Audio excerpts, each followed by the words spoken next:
Passar a la part on podreu analitzar vosaltres mateixos dades del CERN i primer us explicaré una miqueta què farem des del punt de vista de la física. Llavors, primer de tot, què farem? Treballarem com un científic del CERN avui per un dia i el que estudiarem és bàsicament aquest mesó que es diu D0. Ara us explicaré una mica més què és i la seva naturalesa. En mesurarem alguna de les seves propietats. I per tot això farem servir un programa i quan acabem el que farem és el mateix que fem els científics. Compartirem els nostres resultats amb altra gent d'arreu del món que ha estat intentant fer aquesta mateixa i contrastar els resultats. En concret avui ho farem amb gent d'aquests 4 països, de Firenze, d'aquestes 4 ciutats, Firenze, París, Suceava i Cincinnati, que hauran fet exactament, són gent també de la vostra edat, que haurà fet el mateix exercici a les seus respectius universitats o instituts. Molt bé. Primer de tot, què és el mesó D0 aquest que us estic dient? Aquest matí us han introduït els elements del model estàndard, les partícules que el formen, aquests quarks i aquests leptons. El D0, concretament, és un mesó que està format per un quark char, que es diu, aquest d'aquí, el C, i un antiquark up, que és un dels que hi ha, per exemple, també en el protó. En el protó hi ha el quark, en aquest cas tenim l'antiquark up. I quines propietats té aquest mesó? Doncs una de les propietats característiques és que té un temps de vida que nosaltres en diem llarg. Són 10 elements 13 segons, que és molt poc, és una part molt petita d'un segon, però és suficient per poder veure'l dins dels nostres detectors. Perquè, com viatja pràcticament a la velocitat de la llum, aquest mesó D0 es produeix en el xoc dels protons, que us han explicat abans com funcionava dins de l'accelerador. Aquests protons anaven pràcticament a la velocitat de la llum, per tant el que jo produeixo segueix anant pràcticament a la velocitat de la llum. Doncs anant a aquesta velocitat i amb aquest temps de vida, jo puc veure que es desplaça a una distància que puc mesurar. I una de les característiques també que té és que és neutre, elèctricament neutre, per això aquest D0, això vol dir que la càrrega és 0. Això vol dir que amb la majoria de tècniques de detecció que us han explicat aquest matí no el podem veure, perquè a nosaltres el que és més fàcil és detectar partícules carregades. Per tant, el que fem és mirar les partícules en les quals es desintegra. Aquí teniu, per exemple, un esquema de la desintegració típica d'un D0. Un D0 típicament decau en un KO positiu i en un pió negatiu. I aquestes dues partícules són les que sí que podrem veure fàcilment en els nostres detectors. Molt bé. Físicament què passa? Això, tenim els protons amb molta energia que xoquen al centre dels detectors i donen lloc a noves partícules. Algunes les podem veure i altres no, directament. I totes aquestes partícules, a part de les que el protó, el neutró i l'electró, que us han explicat aquest matí, que són estables, totes les altres que aconseguim produir decauen, tard o d'hora. Tenen un temps de vida més llarg o més curt, però acaben decaient. I llavors nosaltres, aquest procés de decaure té una probabilitat associada, que em ve donada bàsicament pel model estàndard. Jo puc fer els càlculs i sé quina probabilitat té cada partícula de decaure d'una manera o d'una altra. I bàsicament nosaltres el que fem és reconstruir tot el que ha passat, que s'ha produït a la col·lisió protó-protó, a partir dels productes de desintegració. Aquest KO i pió, per exemple, que us he dit que venen del D0. Tot això avui ho mirarem amb dades d'aquest detector d'aquí, l'HCB. Us l'han presentat també aquest matí, però us el recordo una miqueta. Bàsicament les col·lisions tenen lloc aquí, a l'esquerra del tot, aquí on diu, no sé si ho veieu, Vertex Locator, aquí al mig d'aquest detector groc és on col·lisionen els protons. I nosaltres bàsicament el que mirem és tot el que es produeix cap a aquesta banda. Els detectors que ens interessaran a nosaltres avui. Com us he explicat, per detectar diferents tipus de partícules faig servir la informació de diferents tipus de detectors. Aquí teniu, per exemple, els electrons. Doncs els electrons són partícules carregades i que a més els acabo operant al calorímetre electrònic. Aquí. Llavors jo amb això puc saber que aquesta partícula és un electró. Però què ens interessa a nosaltres avui? A nosaltres avui ens interessen els hadrons. Tant el KO com el pió són hadrons. Són també dues partícules carregades, per tant també les veuré en tots els detectors de traces que tinc. I finalment, on els acabo operant? Els acabo operant al calorímetre hadrònic, que és aquest d'aquí, el blau. Els hadrons serien aquesta línia taronja que veieu aquí. I aquest serà el tipus de partícules que nosaltres buscarem. Sí, aquests. Molt bé, exactament com ho farem? Utilitzarem un software del CERN, que ja el teniu obert tots els vostres ordinadors, després us explicaré més en detall com funciona, i veurem bàsicament les senyals que deixen cada partícula. I per cada partícula, un cop la seleccionem, podrem tenir la seva informació. Quina massa té, amb quina velocitat es mou, o quin moment, etc. El que volem fer bàsicament és distingir entre el que nosaltres anomenem senyal, que és en aquest cas el D0, la partícula que busquem, i el que en diem soroll de fons o background, que és bàsicament tota la resta de coses que es produeixen. Penseu que quan hi ha aquesta col·lisió dels dos protons, no només es produeix el D0, perquè és el que jo vull, es produeixen moltes més coses, moltíssims tipus de partícules. Per tant, si jo vull estudiar només en concret aquestes, el primer que he de fer és aprendre a distingir-les de la resta. I això com ho faig? Doncs mirant les característiques del D0, que no tenen les altres partícules. Exactament, farem dos grups, ja els heu fet. Teniu un número assignat a cada ordinador, teniu un post-it groc amb un número, això és el número del dataset que analitzareu, perquè així cada un farà un dataset diferent i al final podrem ajuntar totes les dades. Així ens permet estudiar més dades alhora. Llavors tenim dues parts a l'exercici. En el primer analitzareu 30 esdeveniments, que són 30 col·lisions protó-protó, i intentareu buscar aquest D0. Intentareu distingir-lo de la resta i dir, mira, aquí tinc un D0, me'l guardo. Un cop fet això, passarem a la segona part, que és un cop tinc els D0s, ara vaig a estudiar les seves propietats. Aquesta segona part, per això utilitzarem moltes més dades, no utilitzarem només aquests 30, sinó que una mostra que ja ha estat filtrada per la gent del CERN, l'agafarem i l'estudiarem. I ara anem a veure més en detall com fem cada cosa. A l'exercici 1 hem de fer la selecció aquesta dels D0s. Què hem dit que busquem? Busquem un KO i un pió carregats i a més hem de tenir càrrega oposada, perquè el D0 del qual venien és neutre, per tant, la càrrega es conserva en les desintegracions, per tant, han de sumar 0, les de les filles, així de fàcil, i que ens sembli que venen del mateix punt. Jo he de veure dues traces que, més o menys, vinguin d'un punt comú, que és on s'haurà desintegrat el D0. I una altra característica important és que, com hem dit que aquest D0 té un temps de vida que jo sóc capaç de veure la distància que vola, el que veurem, o el que buscarem, és que no estigui just on ha hagut la col·lisió entre els dos protons, sinó que hi hagi una distància, que és el que ha volat el D0, i que després, a partir d'aquí, em neixin aquestes dues traces, que no em neixin directament al punt d'interacció.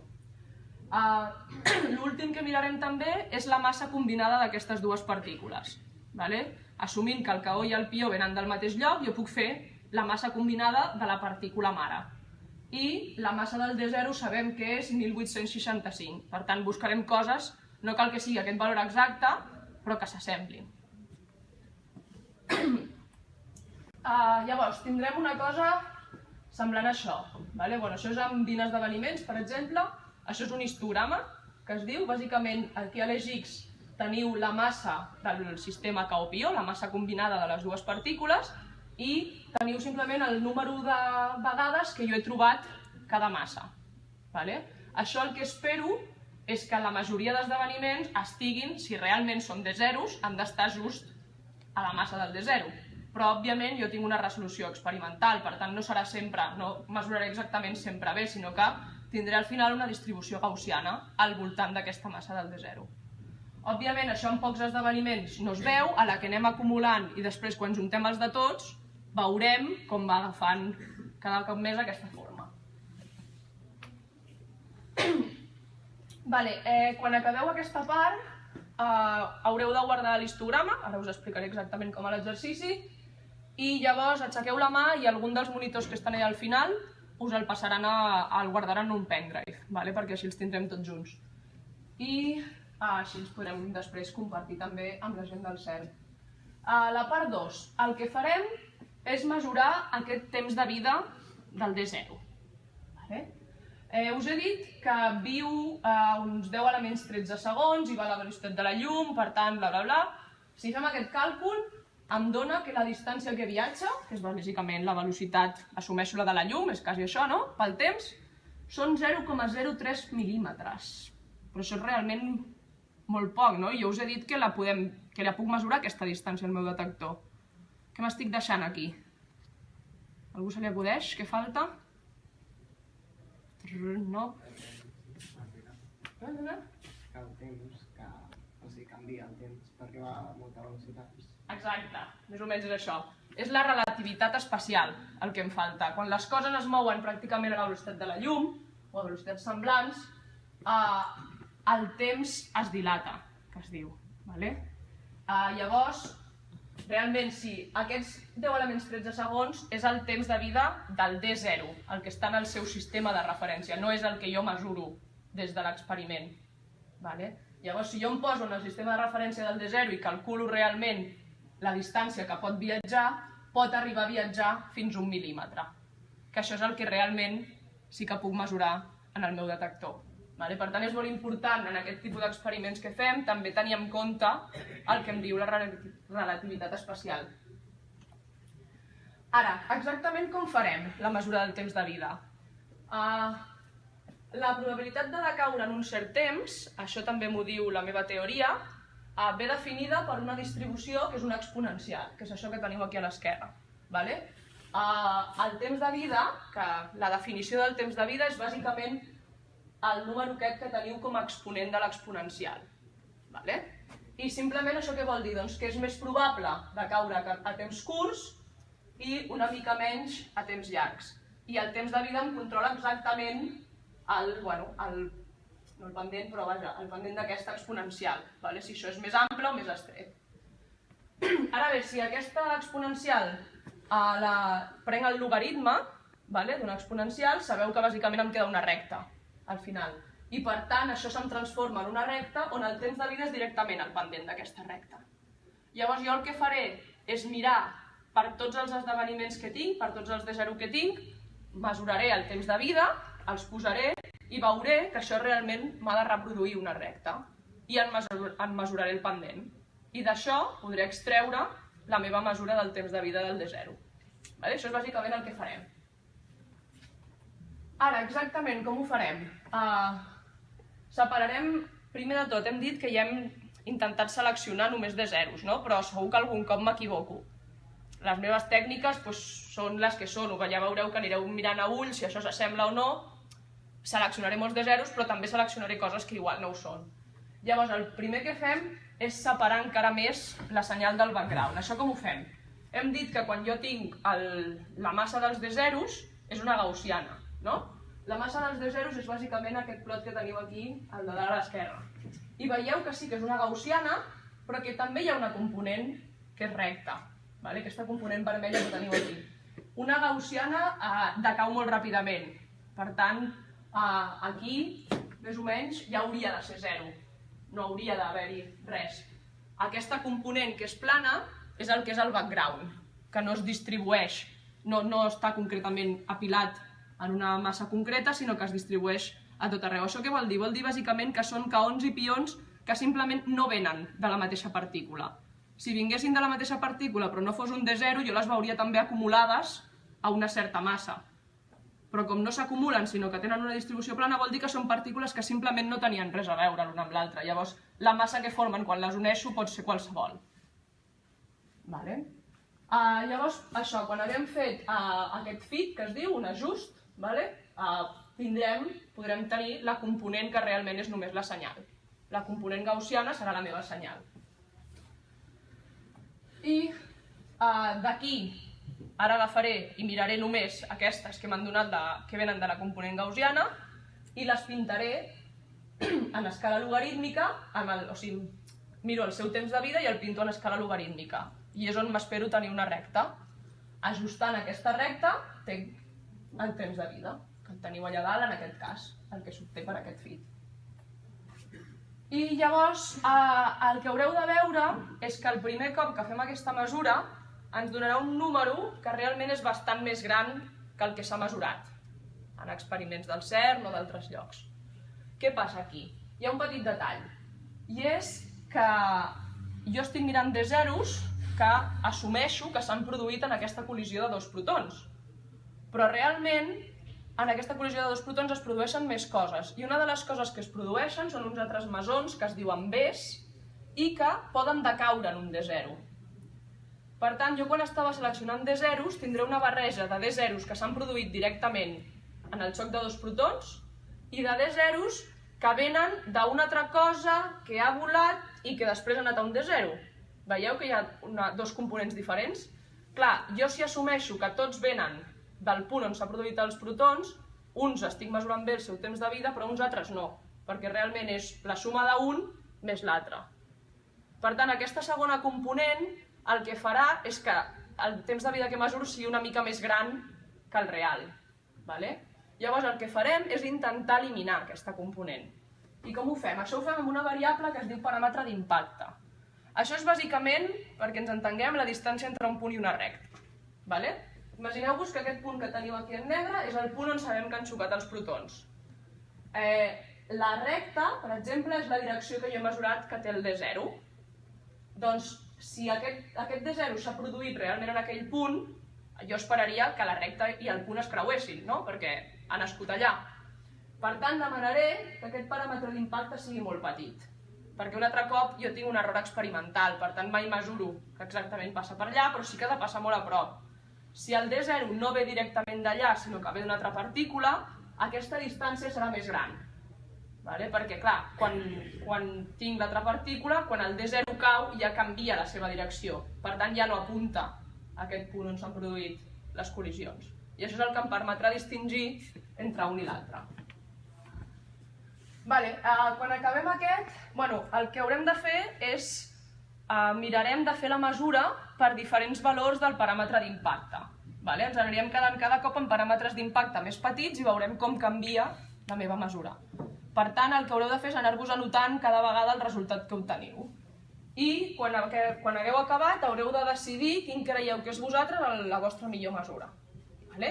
I l'haureu d'anotar, això, que això és un Excel que està a Google Drive, haureu de buscar el vostre número i anotar la vostra mesura amb el seu error corresponent, que us donarà també el programa. I llavors, quan acabem, compararem les mesures de tots, compararem d'aquesta aula amb l'altra i finalment acabarem enviant el que considerem el nostre millor resultat al CERN per comparar-lo amb els altres instituts. Doncs, bàsicament, perquè us en recordeu de què heu de fer. Heu de copiar l'histograma que surti quan acabeu l'exercici 1 i demanar als monitors que vinguin a guardar-lo. I després haureu d'escriure el resultat de la mesura del temps de vida a l'Excel aquest que hi ha al Google Drive. Això són les dues coses que us demanem avui com a resultats d'aquest exercici. I llavors cap a les 3:30 tornarem a pujar, perquè calculeu una mica el temps que teniu. I farem a les 4, primer comentarem entre nosaltres els resultats i després a les 4 farem la conferència amb el CERN. Això és tot i ara, a veure... Us vaig ensenyar primer quina pinta fa aquest exercici. Això és el que teniu vosaltres a les vostres pantalles. És una mica fi el programa, així que intenteu seguir els passos tal com us ho dic. Primer apreteu l'idioma. Aquí podeu posar el nom d'un i el nom de l'altre, anem i sornem. Com sou dos, podeu posar l'un i l'altre. Per exemple, jo posaré nom i cognom. Aquí... A grade simplement poseu estudiant. No poseu accents, millor. Si no, a internet fas alguna cosa? No, de moment no. Hem de posar els noms junts o posem espai? Jo posaria, per exemple, un nom i un altre cognom. Per exemple, si teniu els dos noms ja posats. Quan feu clic aquí, no es veu, em surt a l'altra banda, però... Bàsicament s'us obre una llista de totes les... Em surt aquí, no el veieu. Veureu que s'us obre una llista de tots els datasets que hi ha. Heu de triar el que teniu aquí al paperet. Jo ara agafo l'1, però vosaltres agafeu el que teniu en el paper. I quan tingueu tot això posat, important, li doneu aquí a guardar. Heu vist que ara se m'obre l'opció de fer clic aquí. Això és la primera part de l'exercici. Per tant, li doneu i se'ns obrirà el visualitzador.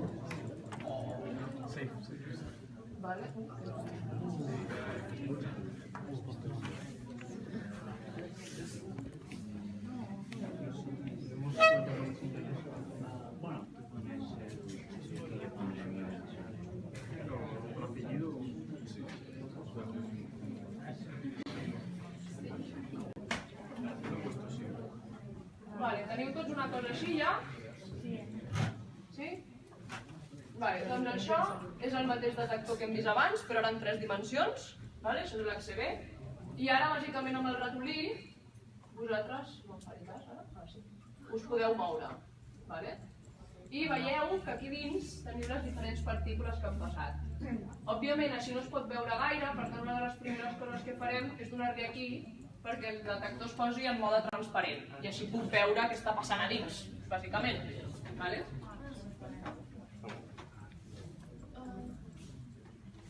Aquí també amb la ruleta del ratolí, per exemple, podeu fer zoom i apropar-vos, veure les diferents parts, allunyar-vos, o amb les fletxes del teclat també us podeu moure en qualsevol direcció. I després, per exemple, aquí teniu diferents vistes, això és en l'eix YZ, XY, ZX, podeu veure les diferents perspectives del detector. Llavors nosaltres el que hem de fer, bàsicament, si us fixeu aquí hi ha moltes traces, i a nosaltres només ens interessa trobar el caó i el pió. Per tant, el que heu de fer bàsicament és apropar-vos aquí. Si us fixeu, bàsicament totes les traces surten d'aquí, per tant això em diu que aquí és on s'ha produït la col·lisió dels dos protons. Llavors jo ara m'apropo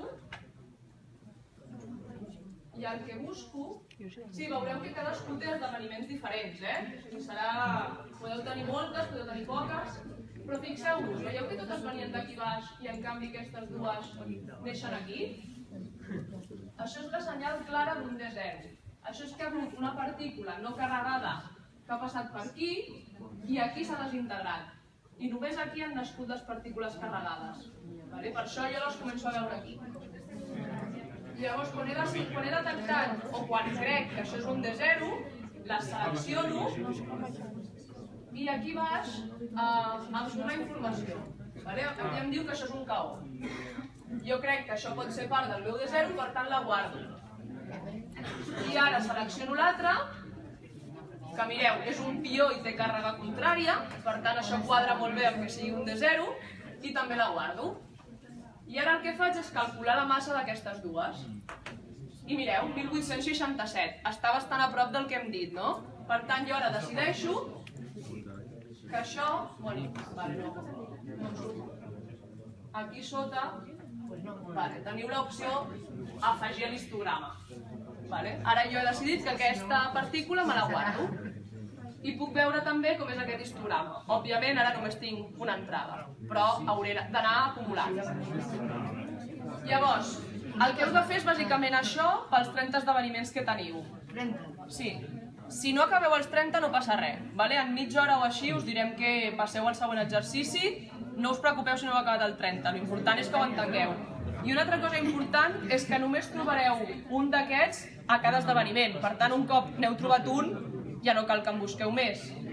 Per canviar d'esdeveniment, aquí dalt de tot simplement li doneu al següent. I ara em dona un esdeveniment nou i he de tornar a buscar-lo. Busqueu-ne un de sol a cadascun.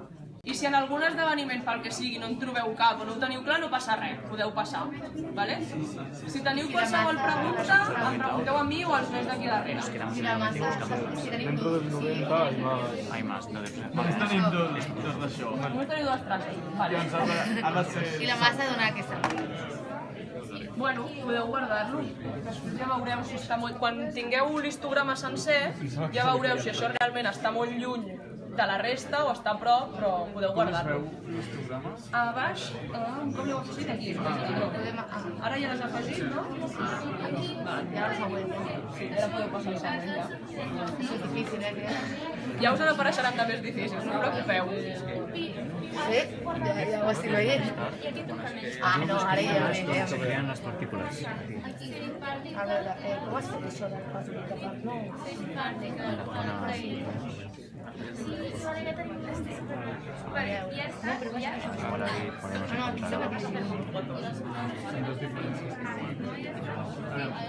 aquí. Jo crec que cap baix, aquí a baix, que hi ha allò. Una cosa, hem de posar H i llavors... A veure...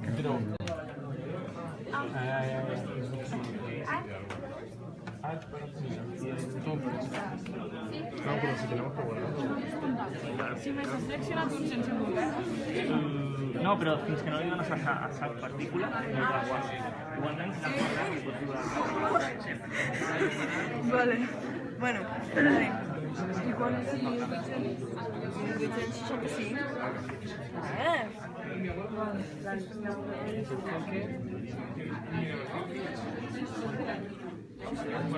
Aquí era la primera.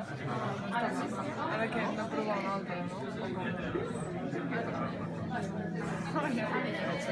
Ah, vale, igual que no?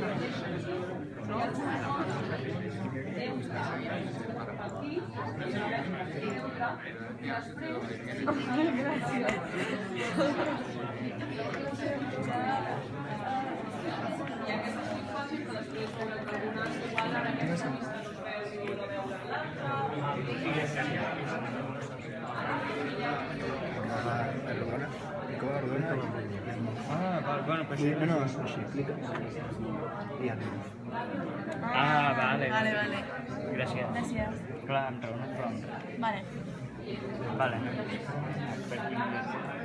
Crec que ens hauríem de portar una mica.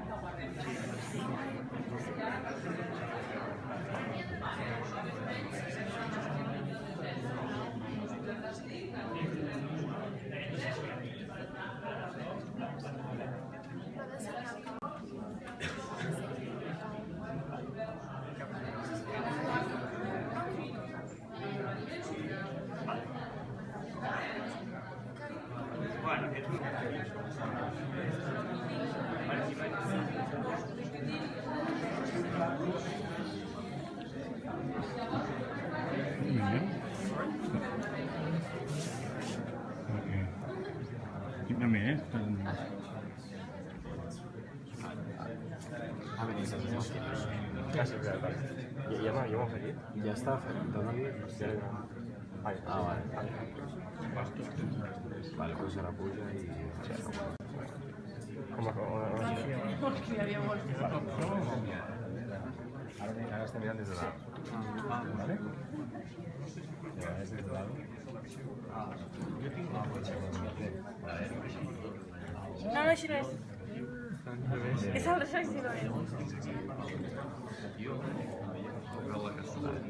Has de baixar per aquí. No, però al revés. Si puja baix, així baixa aquí. Sí, no tinc...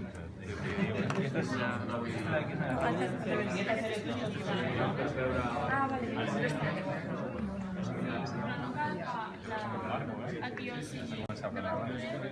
No. Vale, ja està. I ara verda. Pues treu aquesta cosa que hem posat aquí. Clica i es posa aquí. Ai, que és... Ai, abans no em deixa de provar més.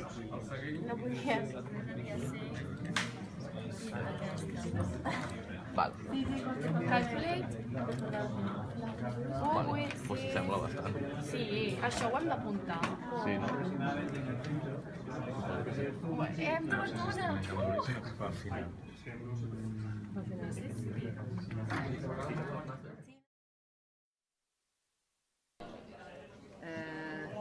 Barcelona, què aniràs? Tot el que hem fet al grup A, després al grup B i després Paris, va. els dos grups alhora, perquè, si us en recordeu, quan acabàvem la classe 1 amb 30... Amb els 30 events que havíem fet, no semblava gaire una gaussiana, però si juntem els events de tot el grup A, veieu que ja comença a fer una forma més.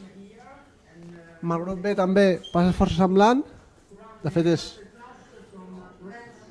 el mateix histograma, fantàstic, no hauria de ser això. I si juntem el del grup A i el del grup E, veiem que encara fa més forma encara. És perquè veiem que amb 30 vents no fem gran cosa, però si anem augmentant l'estadística cada cop més, arribem com el que hem fet a l'exercici 2, que veiem que era una gaussiana ben marcada perquè ja teníem molts vents. I després, per acabar, els valors que heu trobat cadascú del temps de vida al D0, com veieu, tots heu trobat uns valors més o menys semblants, algú s'ha escapat una mica, però tots són valors més o menys semblants, i crec que el valor experimental està una mica més a baix, és 0,41. Sí, on el punt blau més baix, més o menys. Sí, no? Sí, per aquí. Així que, tot i que tenim una petita desviació cap a dalt, tots ho hem fet força bé.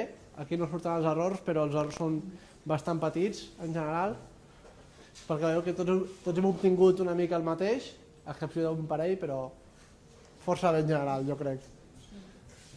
I el resultat que hem donat al CERN com a millor resultat nostre és aquell punt blau de baix a la dreta.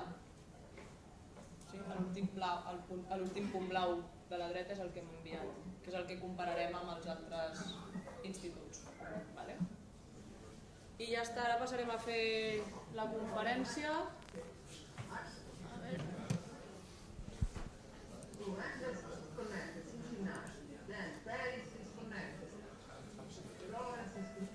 Això d'aquí baix és el CERN, aquesta noia és una noia, bueno, és italiana, però ara està al CERN. I la resta, aquests som nosaltres, ja ens veieu. I això són els d'Itàlia, París, crec. Vale. I aquí no sé qui hi ha que no se'ls veu. I això és Grècia, crec, però no ens tocava Grècia avui. Bueno, s'està connectant tothom ara mateix.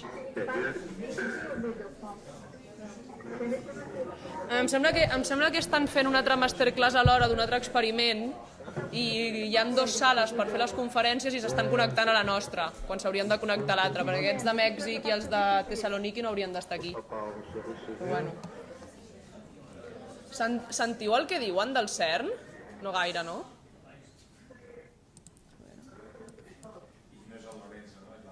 És la Bàrbara, el Lorenzo no se'l veu.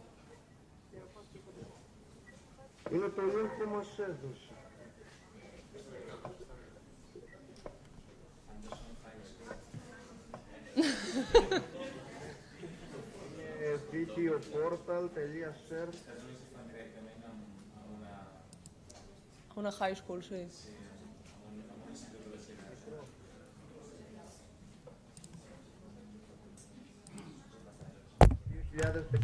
Ciao Barbara, it's Barcelona here. Can you hear us? Are we still broadcasting the video from Paris? Just to check. We are. Okay, fair enough.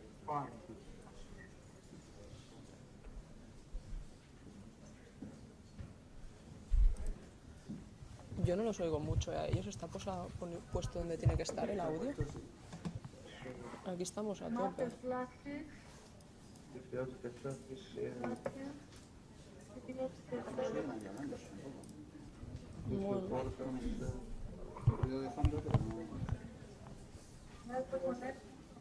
Mira, ese es Lorenzo. Este de aquí.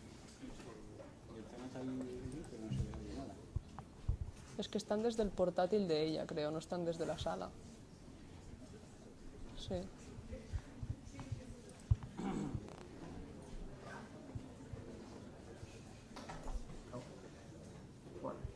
Anderson, can you hear us?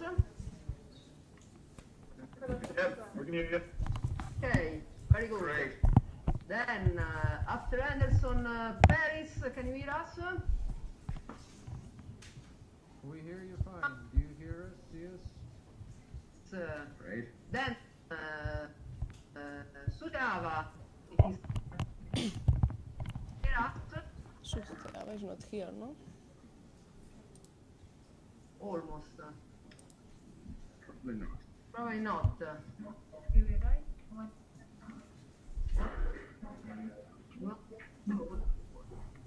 Sì, sì, è muy corto. Non vi sentiamo. Florence, now Firenze, can you hear us?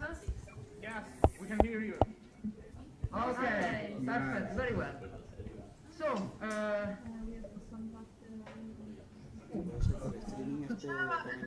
Suceava, can you hear us? Pero el suceaba no está conectado.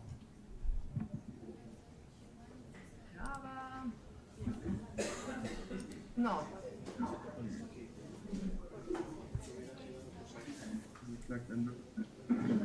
Apparently,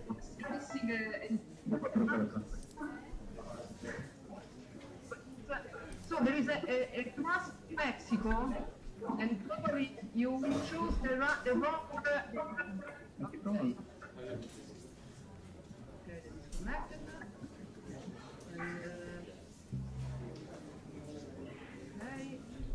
And is Barcelona online? Yeah. Hello, can you hear us? We hear you fine. Okay, yes. Perfect. So just mixing Mexico. You should change your virtual room because you are in the wrong master class. The LACB master class.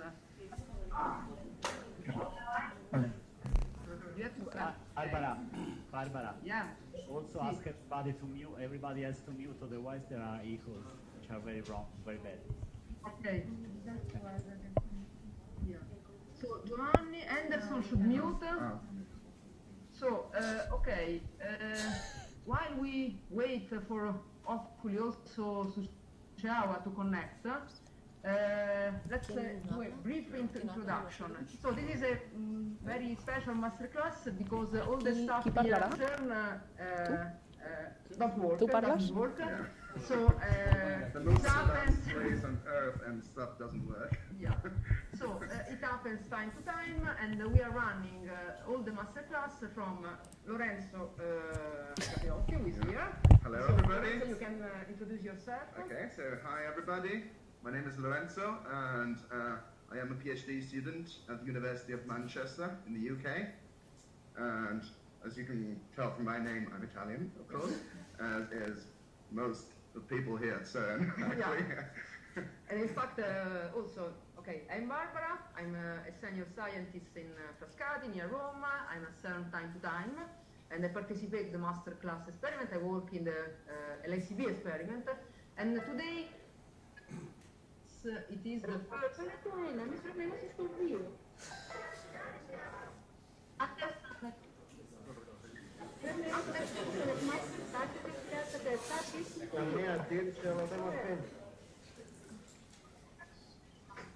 Το link που έχουμε από το κύριο Παντιωτήρη από το email είναι για αυτό εδώ. Δεν μπορείτε να πάτε εδώ και να δείτε αν υπάρχει αντίστοιχα κάτι στο... αν υπάρχει το ένα για να γίνει δύο.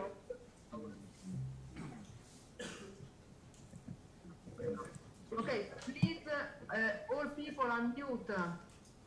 Mute now. Anderson and someone connected as first physical science laboratory. Όχι, δεν είναι το θέμα της Ελλάδος. Έπρεπε να έχεις άλλο email, να έχει...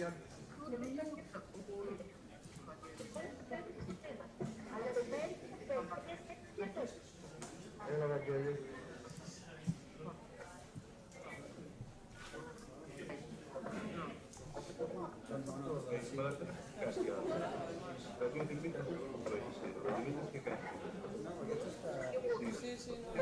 Δεν είναι η σύνδεση για το τεστ είναι αυτή, είναι σωστή. Έπρεπε να σου στείλουν άλλο email να κάνει κράτηση για το 2. Δεν έχει εδώ. Αυτό που έχουμε πάρει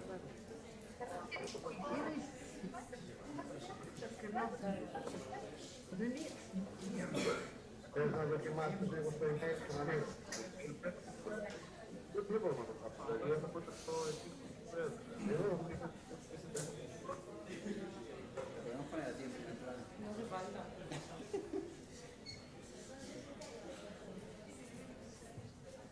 Okay, so let's hope you can hear us now. Can you raise your hand if you can hear us?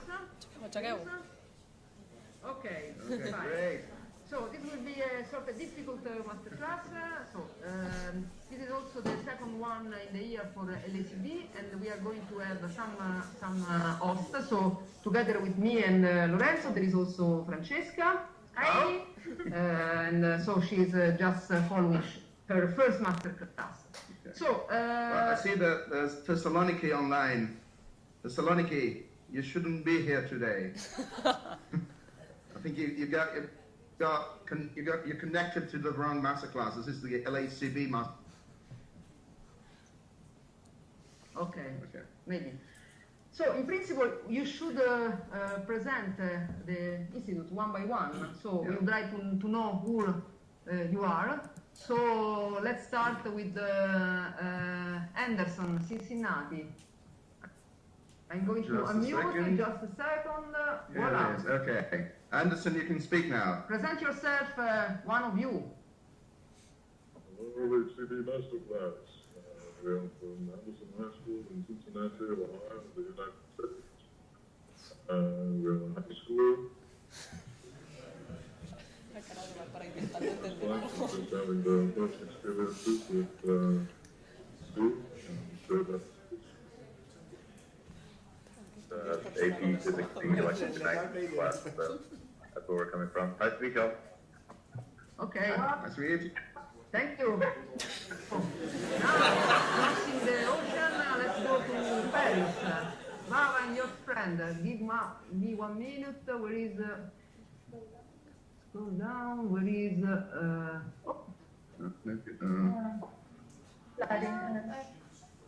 Who is you? That's Paris.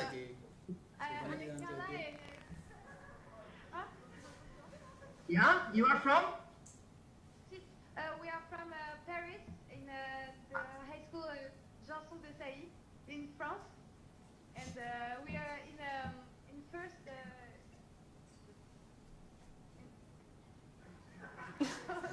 And that's all. Okay. That's all. You didn't catch exactly the joke. Okay. It's fine. And then. I see that Chiava joined.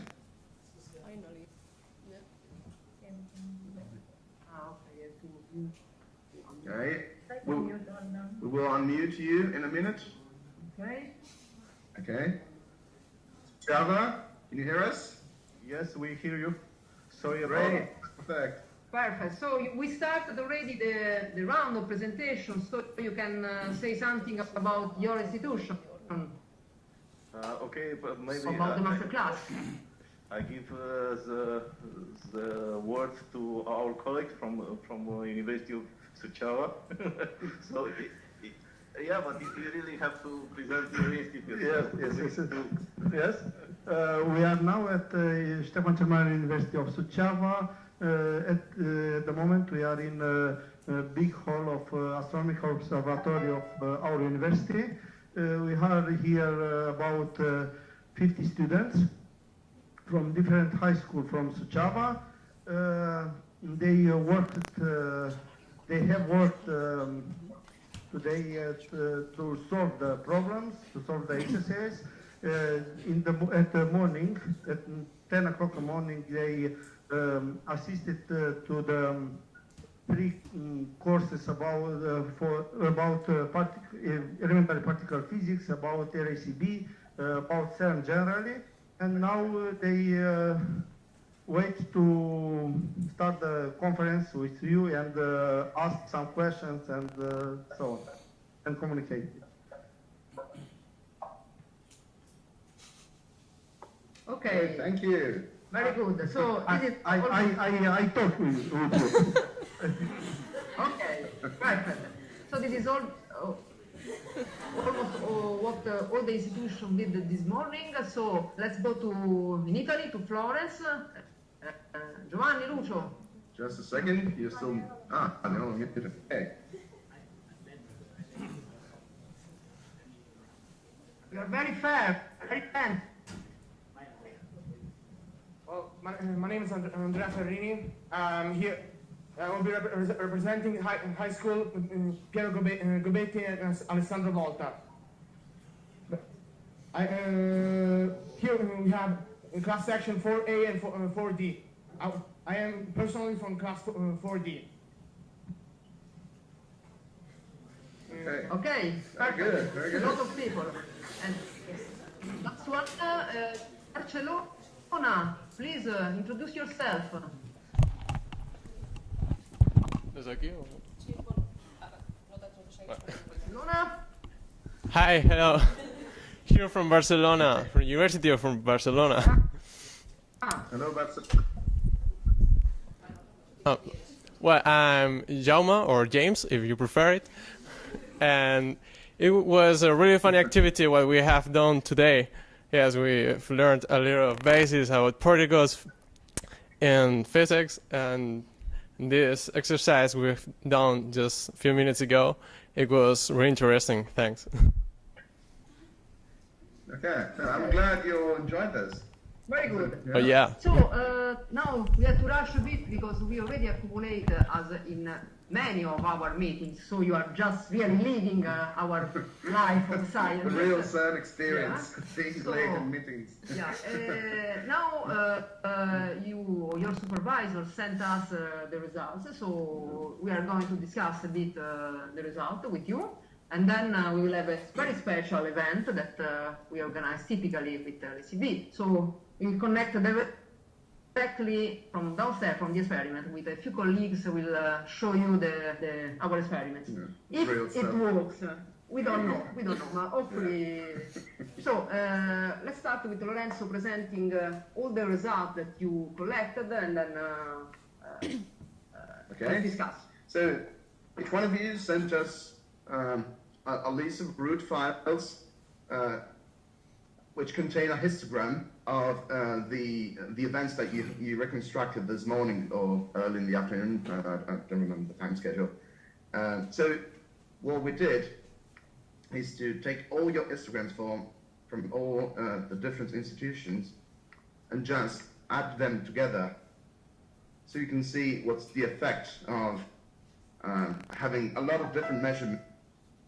And if you just wait for a second, I will just let you see.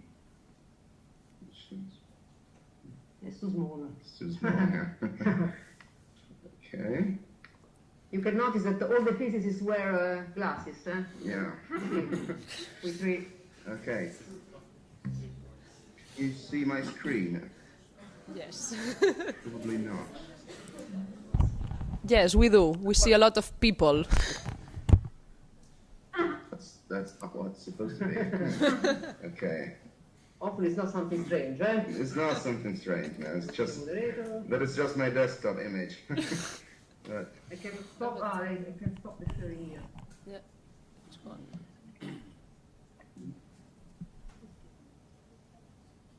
Voila. Maybe now you can show. how do I share the screen?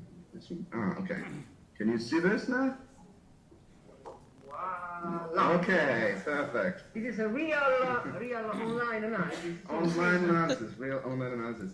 Okay, so you can see here that I put all your files in this 5 folders, and we run some code to produce all this small histograms here. And then what we get in the end is this animated GIF, which will show you, well, hopefully, if it starts, hopefully. I need to start to share something else. Probably have to share something else. This is very confusing. Where is it now? Here it is. Okay. So maybe then we can. Oh, now you are seeing exactly the same plot that each couple of you produced this morning, but summing up. They've all been added together. Yeah. Veieu com And cada cop és you més can see gaussià that a mesura que anem afegint the peak that was dades? barely visible for each of your sample, when you accumulate a lot of statistics, is really Becomes really prominent. yeah, peak. Not so Not bad, visible, not bad. Not bad, yeah. It's not so different from the peaks that we usually observe in our data, the data we actually analyze every day here. Maybe we can show again if possible. Show again, if possible. Let's see. Okay, here it is. Okay. And so this is interesting because it's a part of our work to accumulate data. It's something that we do day by day with a lot of effort. And so in some sense, together you participate in building this result. It is quite like our day-by-day life as scientists. And in fact, the histogram, the other histogram to which you worked, it's not ready now. not ready, but we are almost close, was like similar to this. Do you have some question about this putting all together the result? Una pregunta? Don't be shy. If you have a question, just unmute.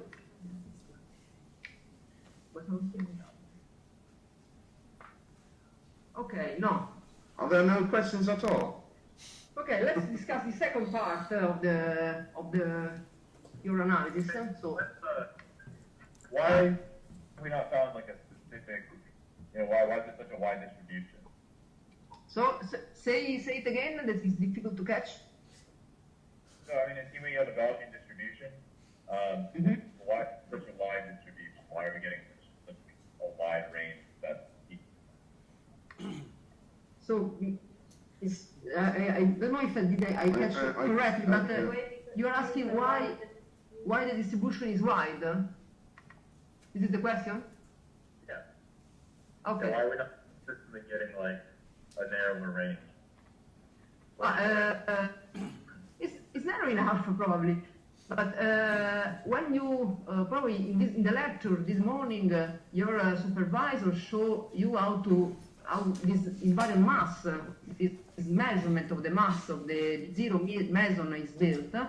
And to build this, you need to know the position of the two particles, and we are able to do this with some, we call it resolution. So the knowledge about the K product of the D0 is not perfect, and this translates in not just a line, but a broad distribution, a typical effect of the experimental resolution of our data. Okay, yeah. Very good question, thanks. So Lorenzo, you can go on with the other. Okay, I believe that I do not get, I didn't get the value of the measure lifetime. I think the others didn't send any result. Is that correct? No sé qué ha dicho. We're sending it right now. That's great. Thank you very much. Send also to Lorenzo, please, not only to. Sorry, Lorenzo, we didn't hear you properly. Did you get the one from Barcelona? We sent it some minutes ago. Yes.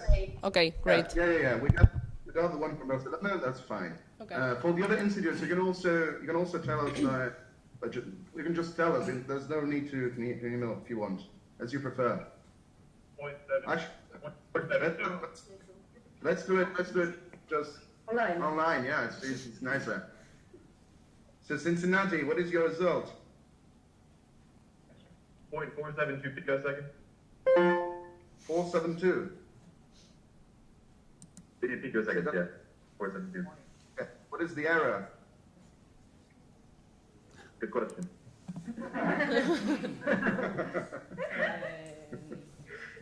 You cannot have measurement without errors. Yeah. Error bar. 0.05. Sorry, say again? 0.05. 0.05. 05. Oh, great. Now Firenze.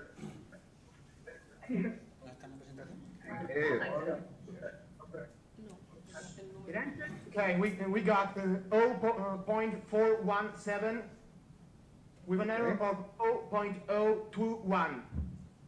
2-1, great. Okay. Paris. Our results were 4.072.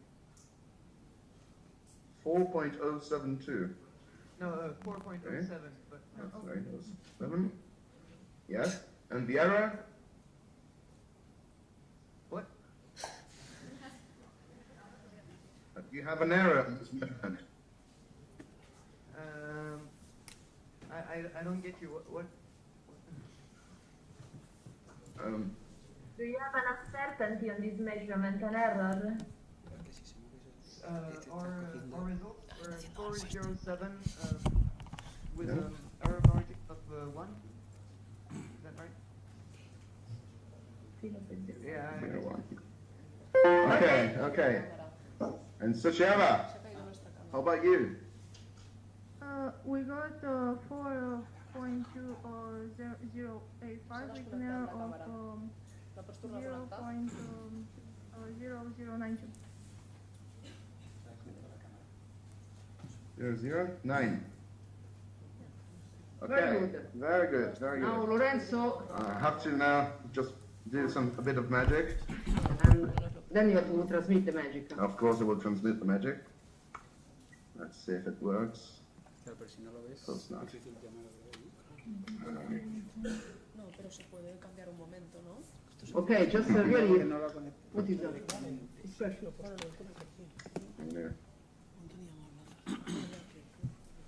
No, sí que llegaba, ¿no? Normalmente, o... En aquella posición no. Ah. Sí, aquí tiene la entrada,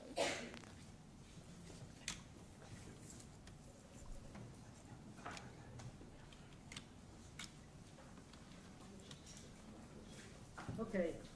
Probably let's wait for Lorenzo. Sorry. Okay, I will work with this for a bit. And in the meanwhile, you can ask us questions about both the exercise and si voleu fer if you want alguna to know anything pregunta about life at all, I don't know, what's it like to be a scientist, what's it like to be a researcher, or anything else, please go on. Who wants to start? Don't be shy. Anderson, you can start. I see you smiling. Do you have some questions for us? Well, I want to ask you, what is the most important project that you are currently working on? Okay. Let me start and then, well, we as LACD or we as individuals, because it's a bit different. Whoa.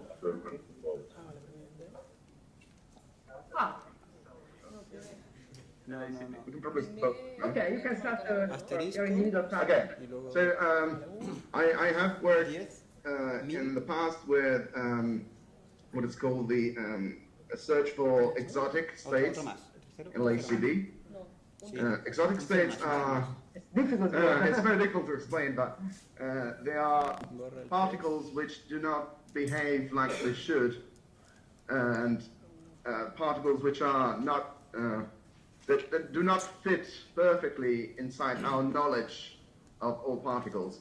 So when you find an exotic state, you don't know what it is, and you need to create a new mathematical model to describe it, and it's quite exciting, but it is very difficult to explain. But maybe we can continue. LACD, all of three, me, Lorenzo, and Francesca, work on the LACD experiment, and the LACD experiment is a really big project of CERN, and it allows to study better what we already know, and as Lorenzo was explaining, also look for something that is still to be discovered. The detector is really suitable for. Let's see if you can run. Otherwise, okay. Let's move to another group. Suciava, do you have a question for us?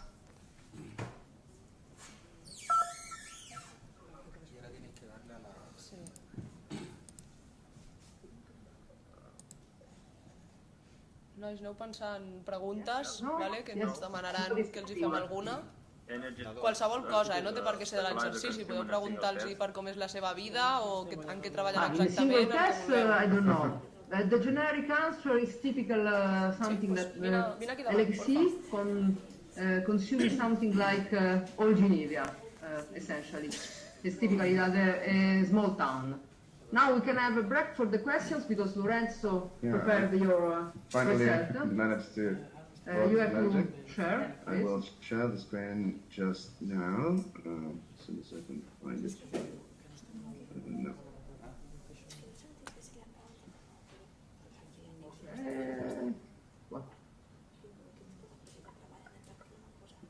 I need I think we need to save it first. Yeah. Anyhow, now I see Anthony is connected. So maybe the other institutions can ask directly to Anthony. Anthony, can you hear us? Yes, I can hear you. Can you hear me too? Yeah, very well. Can you show up also? Yeah, it is appearing. My dears, I introduce you to Anthony. Please, Anthony. Hello, everybody. So I am broadcasting from the underground area of LHCb. What you see behind me is really the heart of LHCb. It's a detector called the Velo.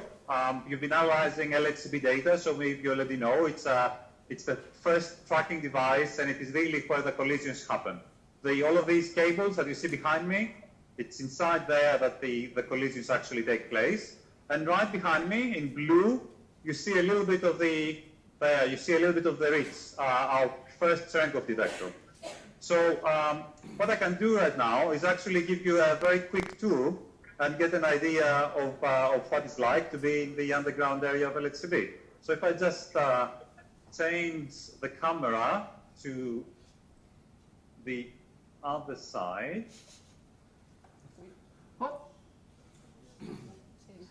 Okay, here it is.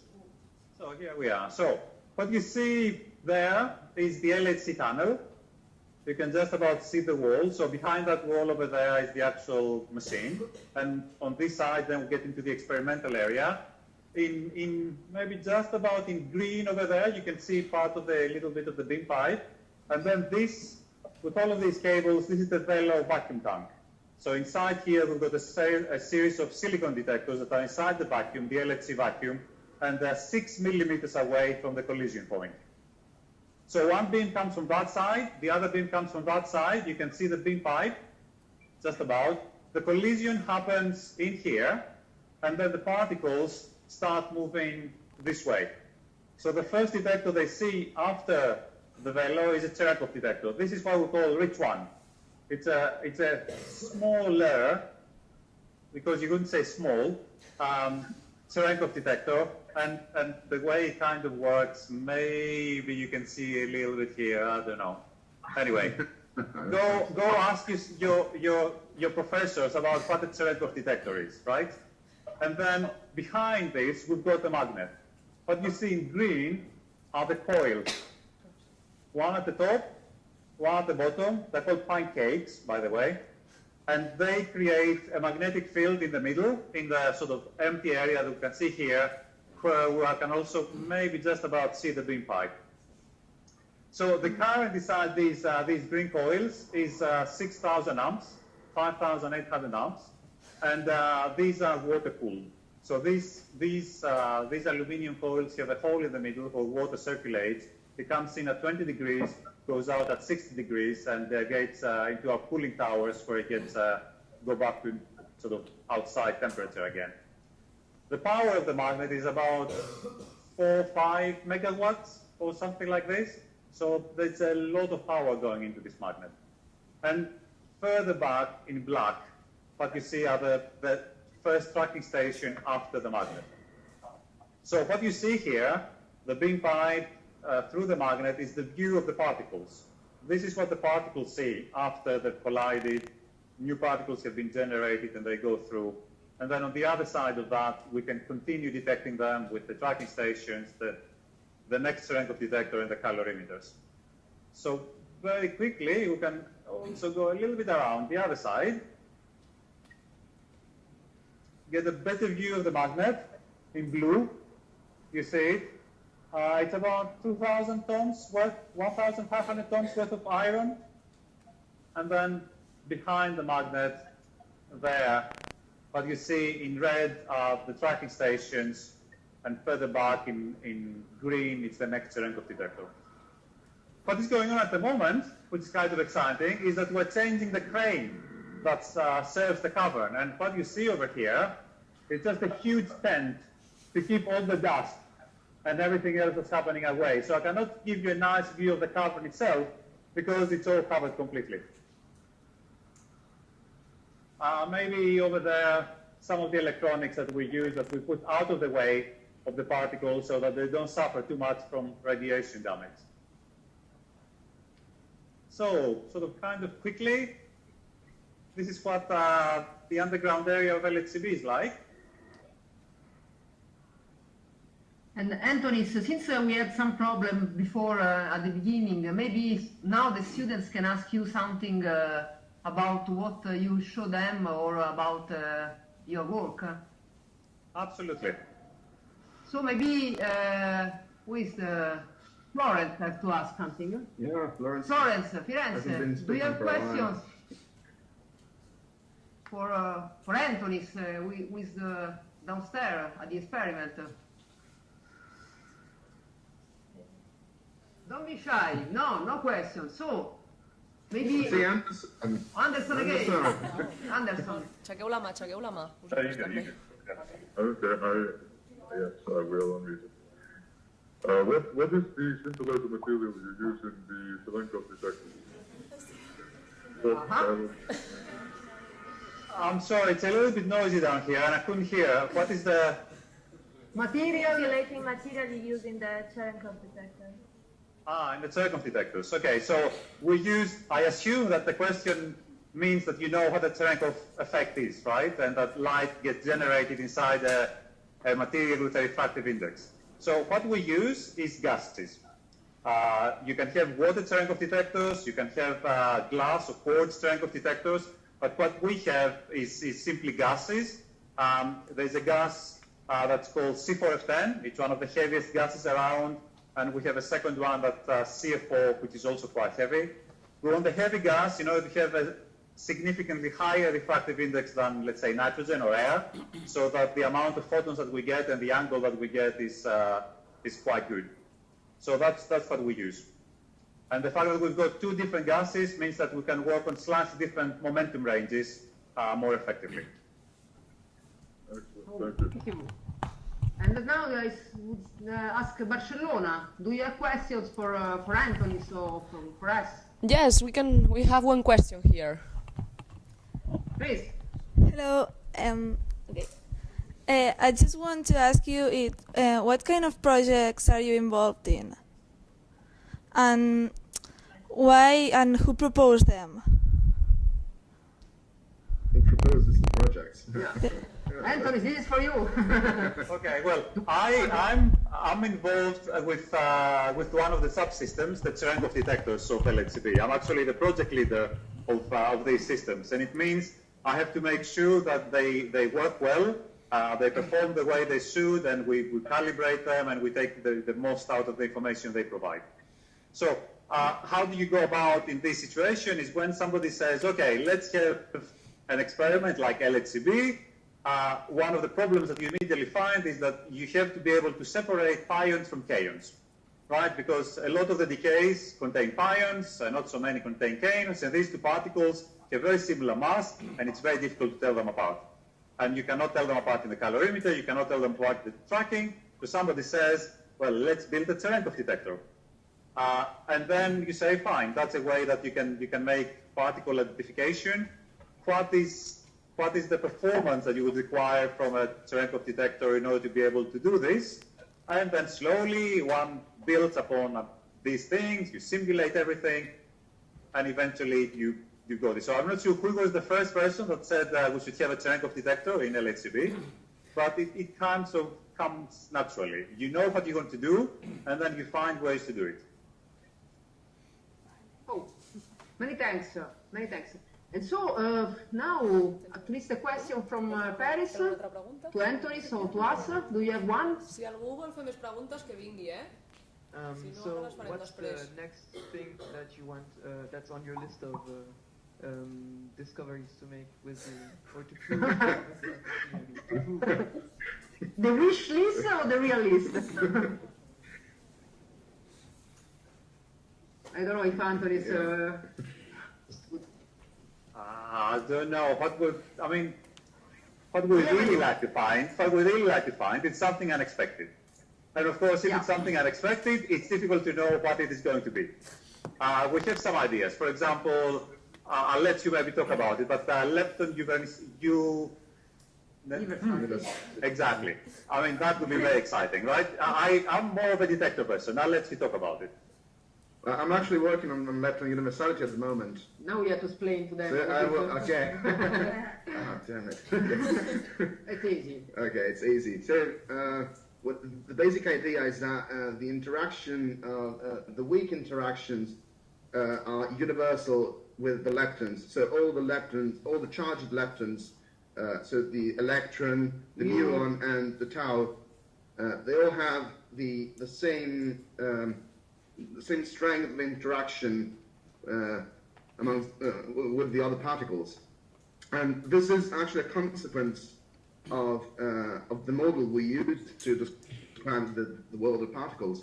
And but in the recent years, I believe in the recent maybe 5 to 10 years, there have been several measurements which point out that this is actually not true.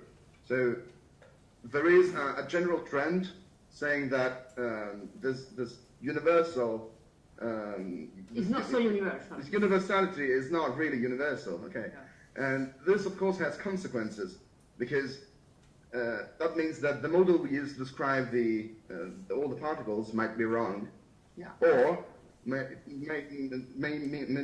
mean that there is something hidden that we don't know anything about. And if that's the case, that is very exciting, because that means we have because we need this. The key point of things to study. Yeah, the key point is really that our model is a wonderful model for describing the universe, but it's not enough. There is a lot of things that we already, in some sense, know without an answer. In particular, we need a lot of dark matter, something that should exist in the universe, and we don't know what is. So maybe from lepton universality that Lorenzo is studying, we can have some hints of what this kind. Okay, we went really too long on this. I don't know if now who was Florence, Firenze. Can you ask some question now? How many experiments do you do per day? And how many matters are you able? How many particles are you able to make a collision with? Okay. So the experiment, the work of the experiment is a bit misleading between us and you, because for us the experiment is LSB. So we start it 21 years ago, and we are continuing to run the same experiment for at least 10 years. So the experiment is ongoing. We do a lot of measurement, and we collide a lot of protons. Exactly, we are not the one that collide. There is the people running the LSC, the accelerator, that is really colliding particles, and we are just looking at what happens in the detector. Let's say that we just take a picture of what happens when particles collide. Who actually decides the collision of particles are the people in the management of the accelerator at CERN, because we're not the only experiment here. Yeah, there are several experiments all along the big accelerator, the LHC. So we cannot decide essentially how many collisions they are going to do. I don't know if Anthony wants to add something, or you have questions for Anthony. We should point out that it is actually a very, very big number of collisions that we're collecting, right? Because what happens is we have the LHC is actually providing data.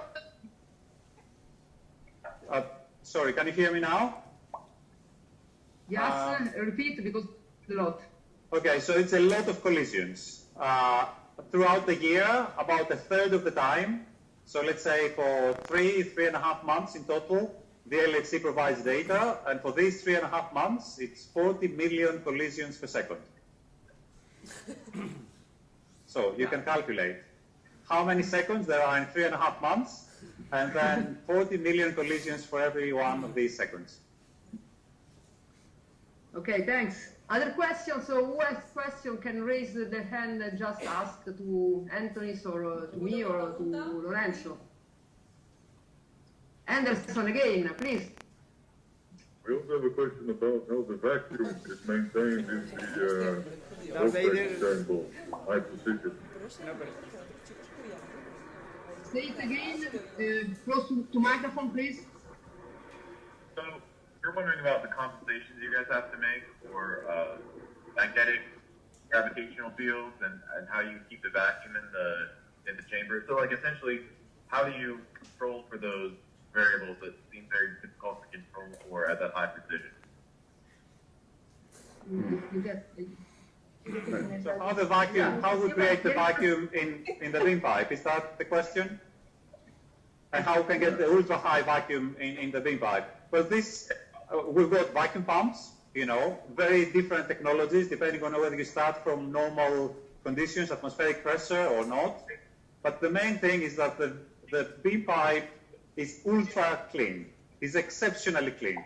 So in order to get it to this state, we have to bake it out, we have to warm it up at something like 150 degrees or so to make sure that anything that has been absorbed by the metals or anything like that just comes out. And then we keep pumping. We keep pumping for days, and eventually we can get to the ultra-high vacuum that we need. We also have special substances on the side of the beam pipe that can absorb gases and keep them there until you warm it up again. So there are many technologies that we have to use, but the vacuum that we get in the beam pipe is amazing. It's ultra clean. Okay.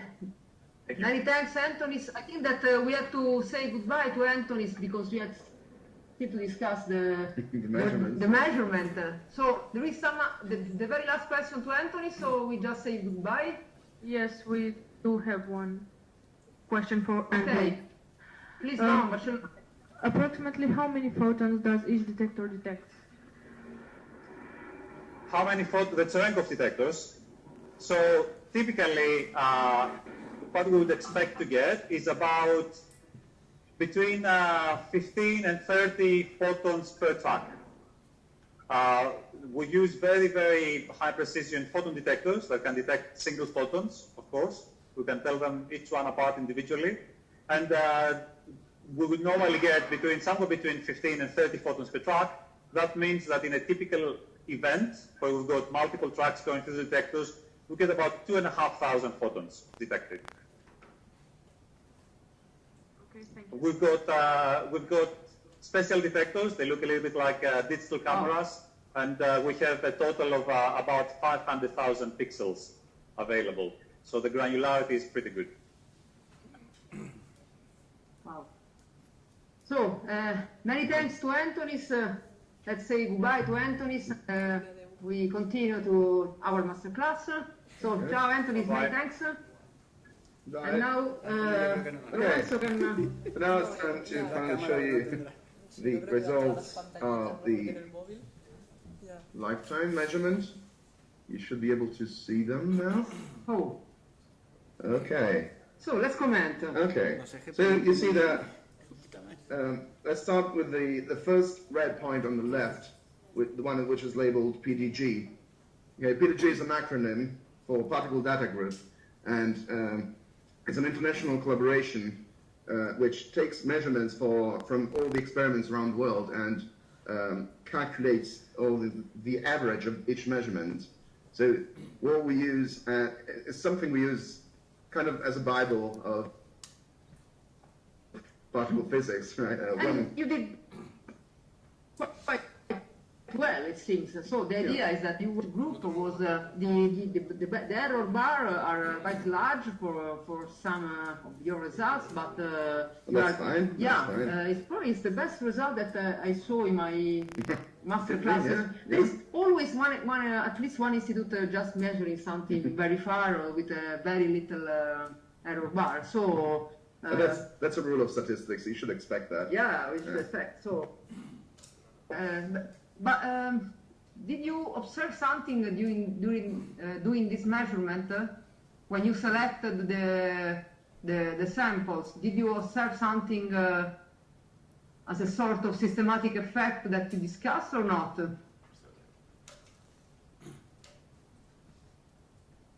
Qui estava en el grup 71? Nobody wants to answer. Ningú? No hi ha grup 71? I amb qui més? Anyhow, since you were able at the end of obtaining a quite good result, okay. Yeah, I think it's quite good. Yeah, and you see that the error on the first point and the PDG point, I don't know if you can see them, if you can see it, but it's very, very small with respect to the errors you get, you got in your exercises. And that's because the PDG... Si no, no passa res, però si voleu podeu venir... No? This measurement comes from a very large number of other experiments. So the error you have on your single measurement, most of the time, it really depends on how much data you have to do some specific measurement.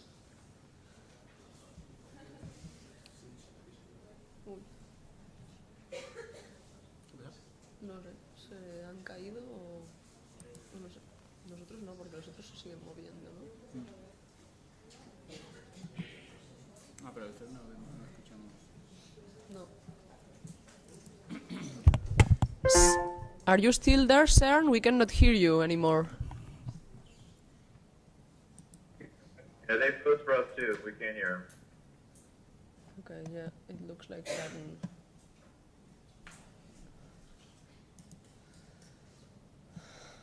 Pero Lorenzo está aquí otra vez.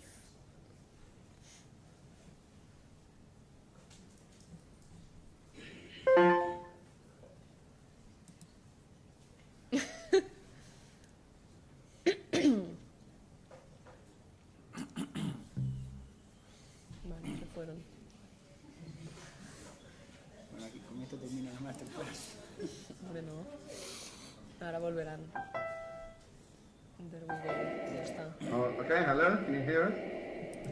Yes, we hear you. Welcome back. So we are experiencing all the mess that we experience in our day-by-day life with so the crashing is a typical experience because despite that the institutes are meeting from different places in the world, it's not something just for you for the master class, but it's something that we do typically.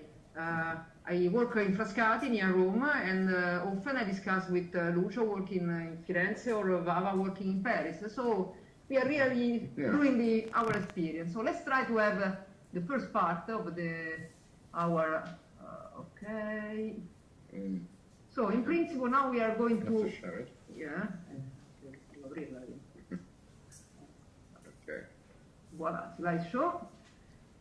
All Okay, right. you should say, voila.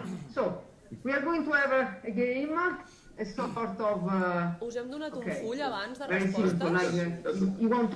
Traieu-lo, que és el que farem servir ara, vale? Us l'han passat fa una mica. Maybe you have already the sheet, but it's not needed. And just for fun, we try to answer to some questions related to science. And okay, in principle, the organizer want that you reach the highest energy to run LEC. So in principle, if you pick 7 right answer, you have enough energy to run the LEC. But let's have fun. Bàsicament és el que us estan explicant. Us aniran fent preguntes amb resposta ABC i heu d'intentar pujar. Vale? Escolteu-los que us les aniran llegint, us sortiran també aquí. Yeah, which particle is the mediator of the strong force?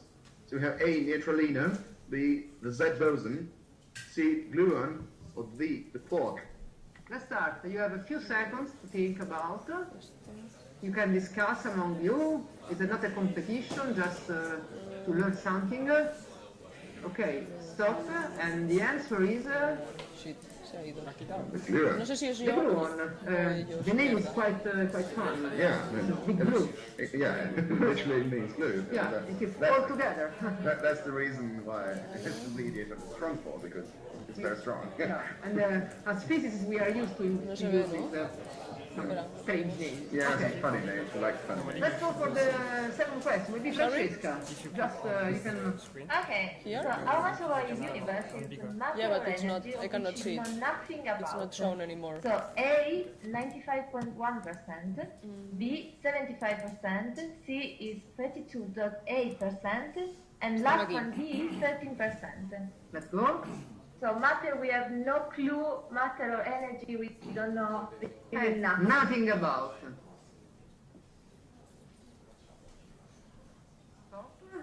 And answer is A. Very.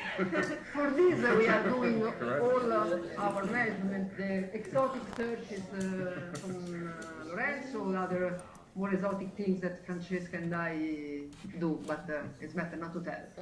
So, third question. Passem a la tercera. Okay, but we already gave this answer. Anyhow, what is the power consumption of the LAC? The same as A small village, just 5,000 people.